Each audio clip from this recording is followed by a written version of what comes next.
Good morning everyone and welcome back to the Two-Headed World Gaming channel and last Epoch, and today we're trying out a brand new class. And so far we've done the Sentinel, we've done the Rogue. I love both of them and I'm looking forward to returning and making some endgame builds. But for now we're still in the exploratory stage. We're gonna try out all the classes, all the masteries, one per day, until we figure out what all of them have to offer, at least from early to mid level. Today we're looking at the Mage, and I feel like we all know what the key concepts for mages are, right? We have Fireball, Lightning Bolt, Ice Bolt, elemental damage in general. Yeah, we know, we've seen it all before. As far as masteries go, we have Spellblade and Rune Master, which I feel are a bit more unique, so I'll leave them for tomorrow and the day after that. And we're gonna try out the Sorcerer, just because it feels like one of those common names which we have seen in other games before, right? So what I am looking for today, what my main focus is for today, is to see what the team behind last Epoch, 11th Hour Gaming, have done in order to make this concept feel unique for their game. How much creativity have they put in their skills to make it feel better?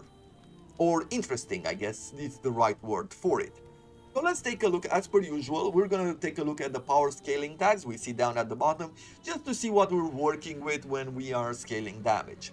We have lightning and spells. I'm guessing all of these are spells. Lightning, cold, and then fire for elemental nova. Fire spell, cold spell, lightning, fire spell. Okay, so it's a combination, and fire and spell. That might be interesting to explore. Over here to the sorcerer, we're looking fire spell, lightning spell, cold spell, spell and buff, cold spell, and damage over time. Okay, so it's pretty much elemental. We'll probably have to choose maybe one or two elements and just focus on those and empower them while we're becoming, or when we're becoming a sorcerer. Pretty much what you'd expect. Let's see it in game. And here we are. We start with Lightning Blast, hurl a bolt of lightning at the target, 41 damage, 3 mana cost. Let's see it. These roads are not kind to my bones. I must hurry. I like the effects, they're looking pretty good. And by the way we throw the lightning bolt at the enemy, it almost seems like one of those skills which can turn into chain lightning, which would be really nice. I think we're gonna do, since we're doing 3 days of Mage, right, 1 day for each mastery, I think what we can do is pick an element each day, a different element, and try them out. Like we're going lightning today, maybe tomorrow we go with ice, the day after that we're going with fire, things like that. That's what I'm thinking. Although the Rune Master, since it's combining spells, it's not really... I think we're gonna have to use multiple elements. I believe that is the case. Just so you know, I know very little about the classes. I know about the Rune Master because I've read a bit about it when it came out, but I've mostly tried to avoid any kind of spoilers during development. I don't prepare for this exploratory series. I am not preparing. I'm not looking at the classes. I don't know what the skills are at all. I don't know what the skills are for mages right now, for example, and I don't really know what these skills are for sorcerer either. I can tell a few things by just looking at icons, right? If you see this icon, you know that it is a fireball. It's not that difficult to figure out. But I don't prepare, and I'll tell you here in a moment why I don't do that. But let's see. We have +2 to spell damage from Runic Scroll. This fireball casts a ball of fire towards the target, has a 40% chance to ignite on hit, and the spell damage applies at 125% effectiveness. Okay. It doesn't say that it's AoE, so that is a bit unfortunate. Still, it's doing 71 damage. But, oh no, there is no cooldown on it either. So this can be used instead of Lightning Bolt. But I feel like I might want, since I've seen swords on the Spellblade, what's it called? Since I've seen swords on the Spellblade, I think I'm going to keep the fire for that class. That seems really cool. Or maybe I should go with fire today and have a lightning sword tomorrow.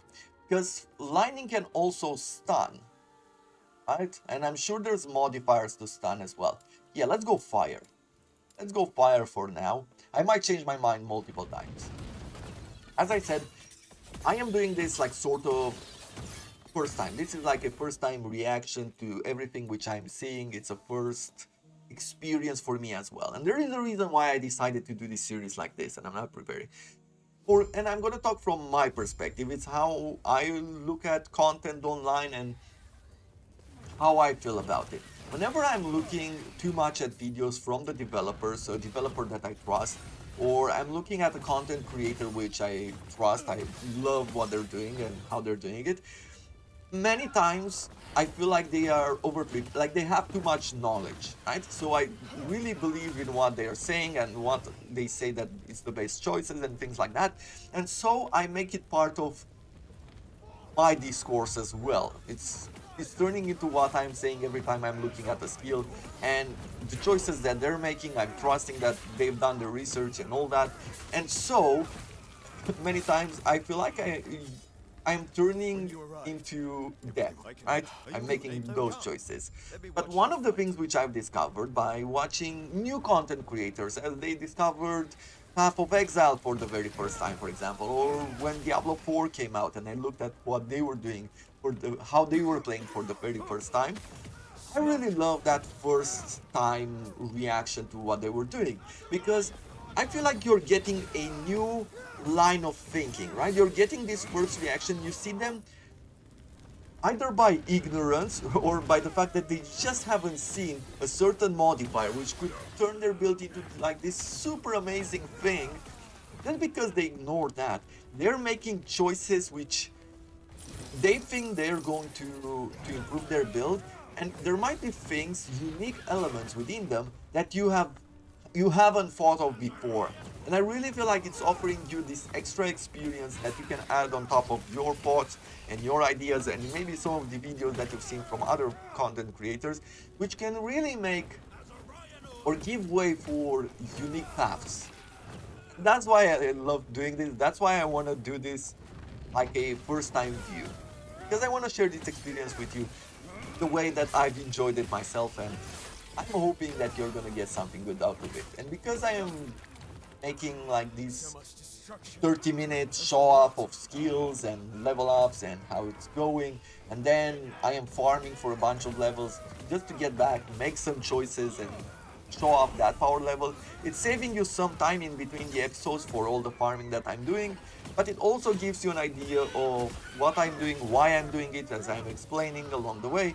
And yeah, I really feel like that's going to work into something that is fun to watch, or at least that's what I'm hoping. Okay, the Ice Bolt looks really good here, cold, spare, and area.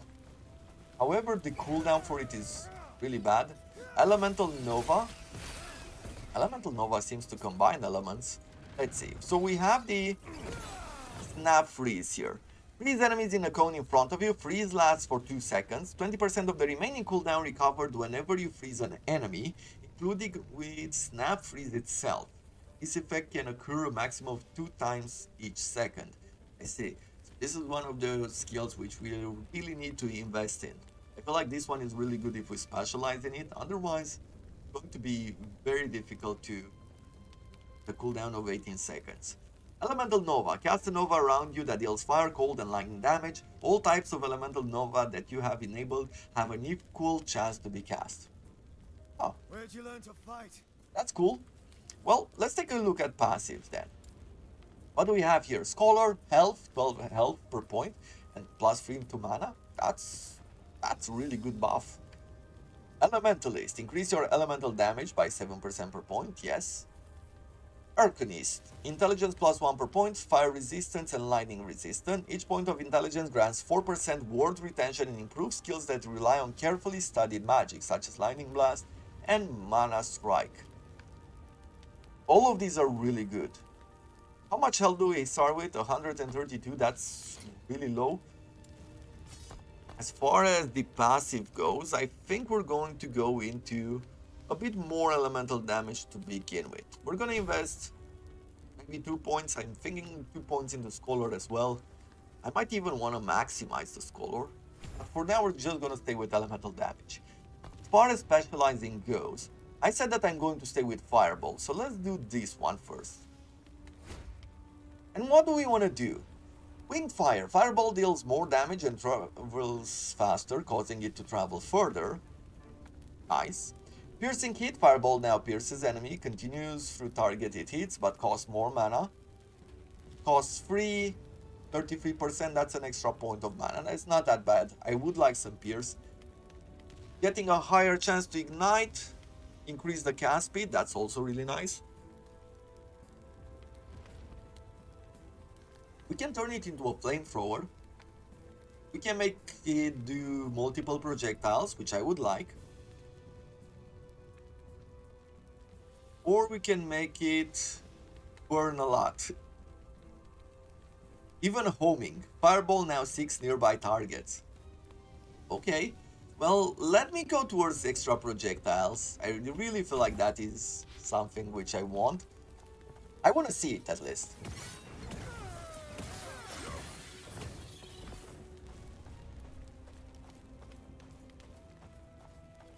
Now let's see, fighting this first mini boss, I'll throw... Oh, this is just a cone. Thought that it would go further, but the enemies were so close that I didn't realize that that was the case.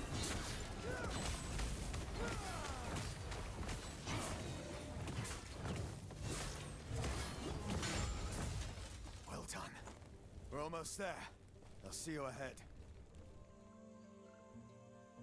I took a few steps forward, leveling up, unlocking some new skills, and more importantly, I've looked through the stash at items that we found with previous characters that would work really well with ours.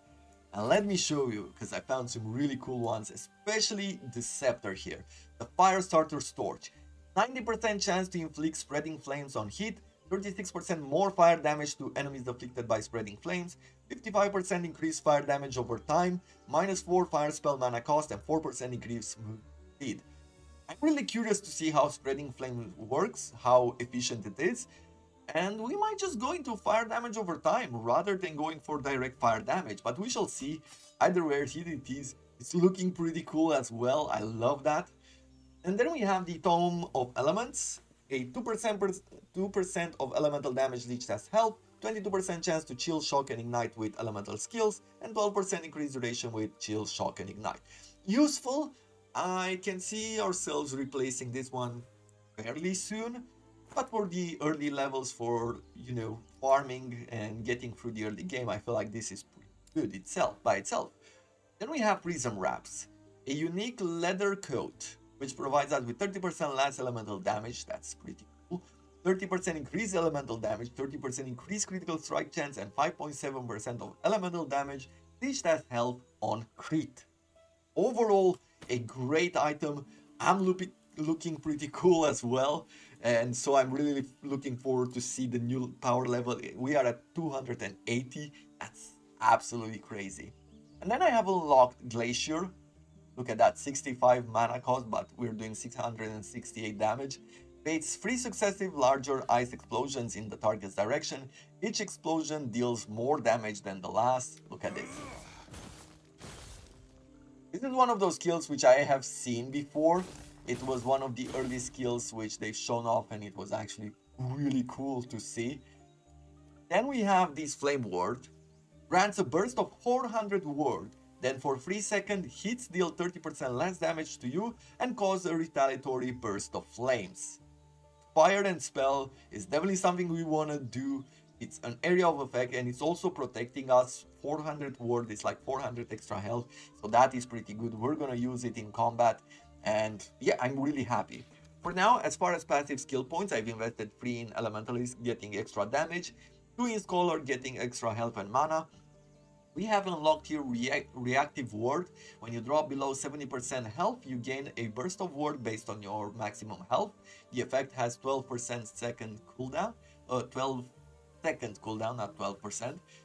I like this. This is definitely something I want to spend a point in.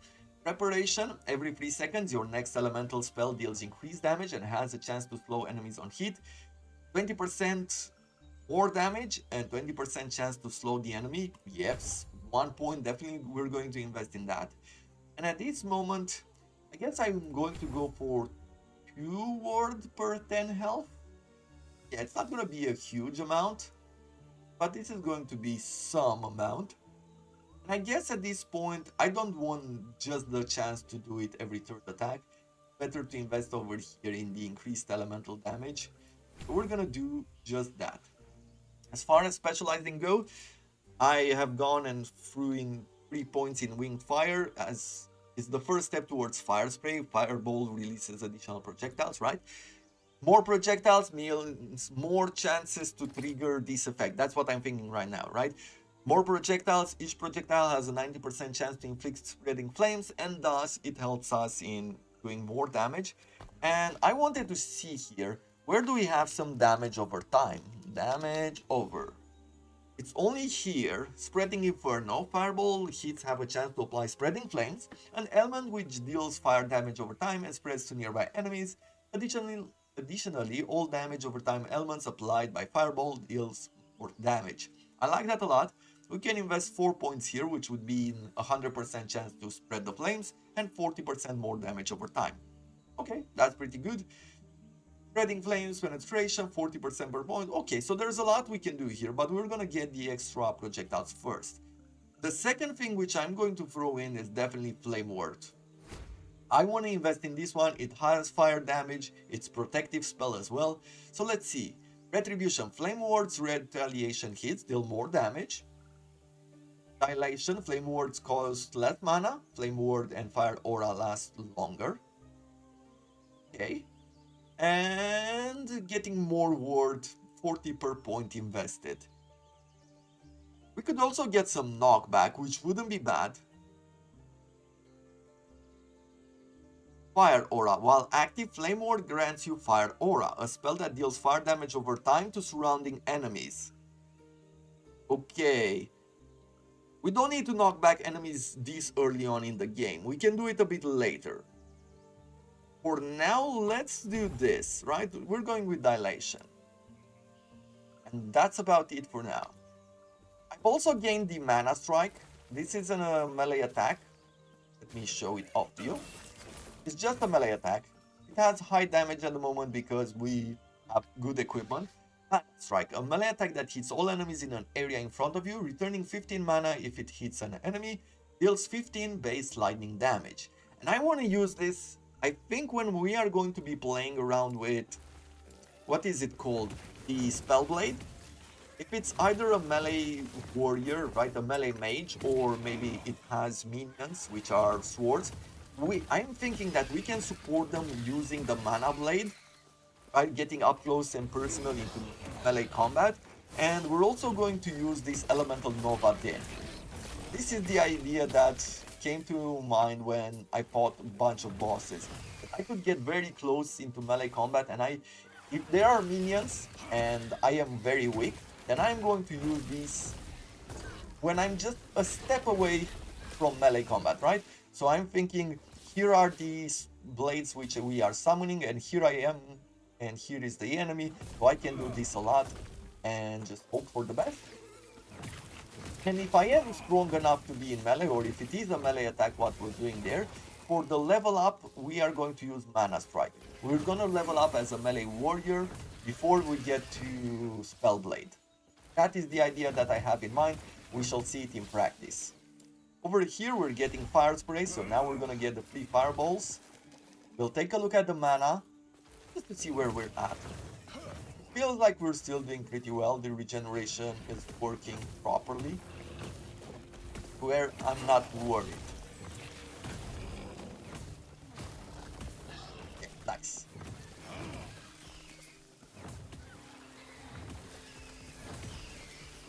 I can see enemies being ignited. I haven't seen a good example of the fire spread.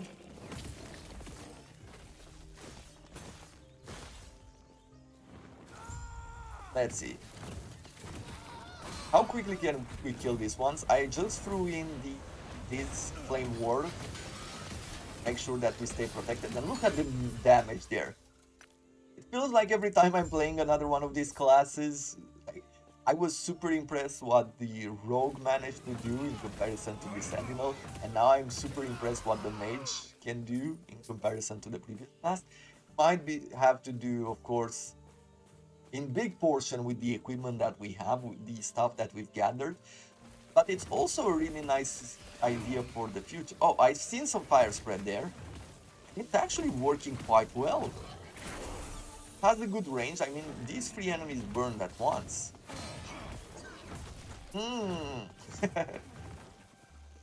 Intriguing.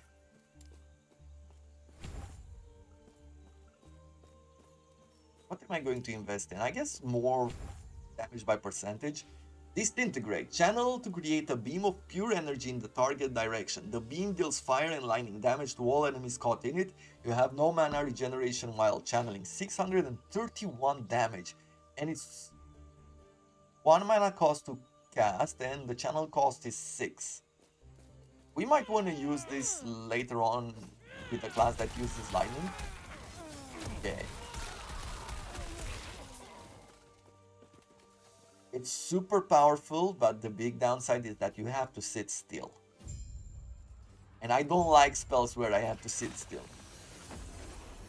I might, just because I don't like how one thing works, it's special motivation for me to invest in it. One of the things which I've done in these days before was, for example, when I decided that I'm going to go for a melee warrior, right? Not a melee warrior, a throwing warrior, right? Either I threw javelins, right? I threw hammers and javelins with the sentinel, or when I went with the shurikens when playing the rogue, I replaced the normal attack with whatever throwing attack I wanted to use. In a way, just to force me to sit down and actually figure out how to make that skill work. I feel like we're going to do the same here. And this disintegrate spell might be the spell that we're going to go with when we are picking. That might be interesting. When we are picking the Rune Master. If Rune Master combines spells, disintegrate be one of those spells. Because it is a channel attack, right? How can disintegrate work with some other spell? This is the question which I won't answer, and this is what I was saying earlier about first time reaction, right? First impressions of a game and watching other people play. If I would have watched Israel, for example, play this game, and at this moment I haven't watched him at all do it, even though I became a fan of him in the last years. I would have used probably Disintegrate, or I would have already an opinion formed about Disintegrate, and I probably wouldn't even think about using it with Rune Master if it's bad. If it's bad, I'll probably not use it either in the end, but I will have to convince myself to do one thing or not to do one thing. And in the situation where I would have watched him, if he would have said that this is bad, or if he would have said, hey, this works with this, then all of a sudden I am done with experimentation, or I wouldn't even have vocalized this thought. I don't know what that says about me. Am I being too influenced? Maybe the reality of it is that you're not getting this influence by other people, which can be totally the case.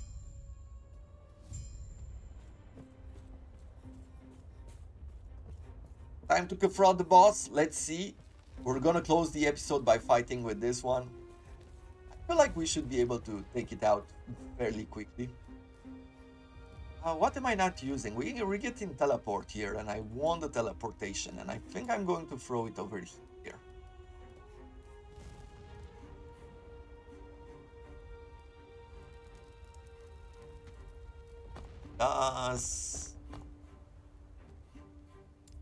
Okay, teleport.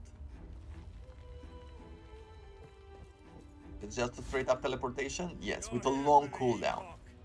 We'll probably have to specialize in it if we want to use it all the time.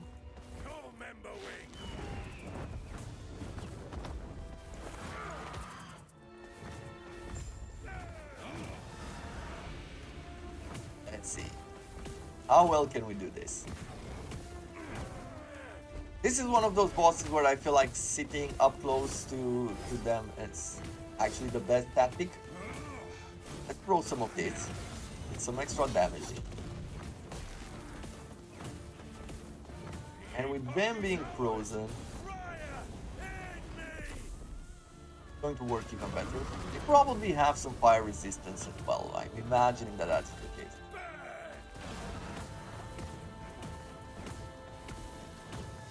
Okay, continuous attacks is a lot of our mana. Even with the, like, imagine that we are actually using this item which has -4 to fire spell. So we're using only 4 mana instead of 8. But this boss was a cakewalk, is it called? Speaking of, But there we have it. This is going to be it for this episode. At this point, I'm going to be farming. When there's anything special to be shown, I'm just gonna gather a bunch of points, and I think we're gonna start the next episode somewhere around the point where I'm going to pick up the mastery. I mean, I'm definitely going to start the episode there, but then I'll be farming maybe for a few more levels before we actually get into it. Either way, hope you have enjoyed this one. If you did, do consider leaving a like. Leave your ideas down below if you have any kind of build ideas in mind or something to try for the future. I'd be curious to find out from you, as we're gonna return and put in practice. Till next time, until the next episode, I wish you all to have a wonderful day.